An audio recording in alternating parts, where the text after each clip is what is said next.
Il y a quelques semaines, j'ai eu la chance d'aller au World AI Film Festival à Nice, le tout premier festival qui invite l'IA au cinéma, et j'ai eu la chance de m'entretenir avec son directeur, Jean-Édouard André. Je vous laisse avec notre entrevue. Alors moi je suis le directeur du World AI Film Festival, qui est un jeune festival qui fait parler de lui.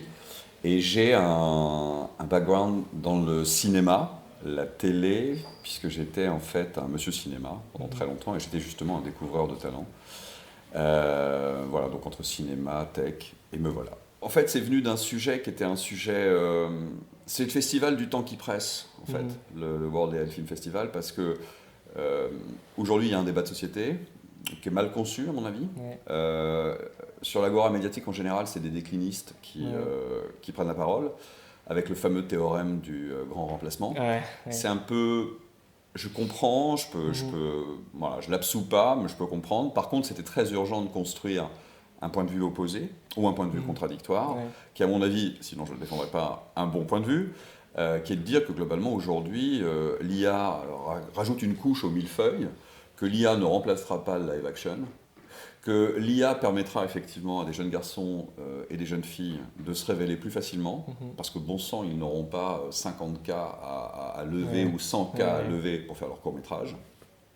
Je pense que c'est une occasion unique en fait d'amener des gens à pouvoir aussi correspondre les uns avec les autres, parce qu'on a Mhm. souvent remarqué que les équipes IA étaient des équipes qui étaient multiples, donc il y a souvent 2 ou 3 ou 4 collaborateurs Ouais. derrière un film. Ce qui est intéressant, c'est que justement les tables rondes qui ont eu lieu aujourd'hui ont rappelé que bon, il y a quand même une certaine idée du cinéma comme art collectif. Je ne crois pas que l'IA déroge, au contraire. Ce qui, ce qui me semblait, moi, nécessaire, c'est de dire, voilà, moi, je veux faire un festival avec Marco Landi, avec les partenaires officiels, TechCan, Clapaction, Genario, Mhm. Studio Lafitte, Mhm. etc. C'était de dire, d'abord, cette parole doit exister. Ensuite, c'est un grand moment de cinéma qu'il ne faut pas rater. Ouais. La France est aussi un pays de soft power. Son cinéma compte dans le monde.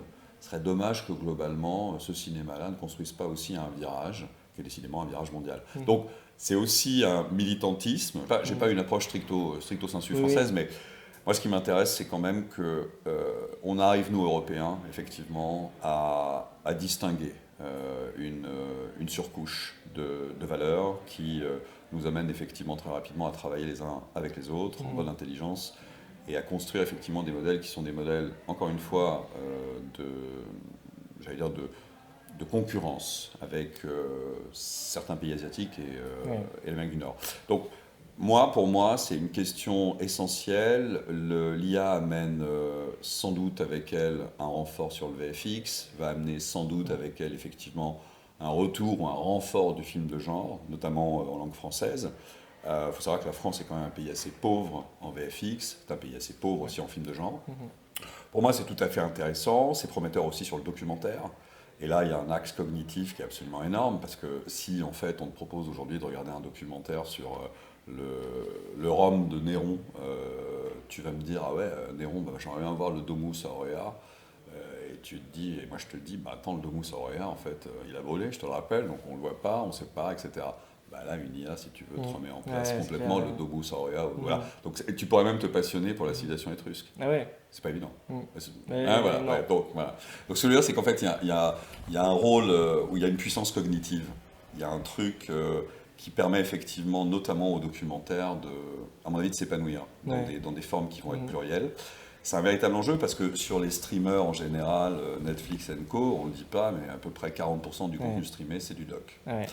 Donc on en est là sur ces sujets-là. Bon, maintenant, le World AIFF, encore une fois, c'est un festival passionnant parce que c'est un festival qui s'installe dans un débat de société. Ce qui est vachement chouette, c'est effectivement d'avoir rencontré une diversité de films aussi importante sur une première sélection. Mhm. C'est aussi un coup de chance. Tant mieux, ça veut Ouais. dire que c'est plutôt bien inspecté. Et donc, quand on a une sélection comme celle-là, quand on a aussi 3 meilleurs films comme ceux qu'on a, on les montre. Mhm.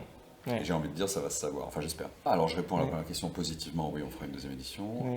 Est-ce qu'on changera un petit peu le mode d'approche? Sans aucun doute. Mhm. Est-ce qu'on va le faire uniquement en France? Non, je ne pense pas. Parce Mhm. qu'en fait, on a déjà des contacts avec la Chine, avec le Oh. Japon, qui Mhm. veulent donc on se mette en puissance showcase et qu'on monte effectivement des éditions finalement avec eux.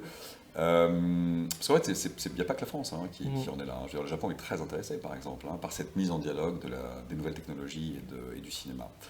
Et dans ce contexte-là, on fera forcément quelque chose à nouveau sur la Côte d'Azur parce que c'est notre bassin.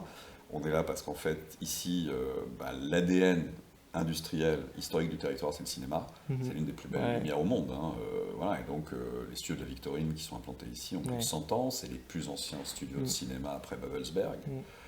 Donc, en fait, c'est une histoire aussi d'implantation, le World AI Film Festival. Donc, oui, ça va continuer forcément sur la Côte d'Azur, c'est évident.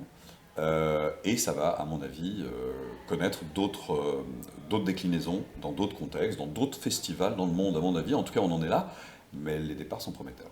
Ah ben, on vous le souhaite, hein. Nous, on a très hâte de voir la suite. Ben, je vous remercie pour cette courte interview, mais on a beaucoup de choses et c'est super.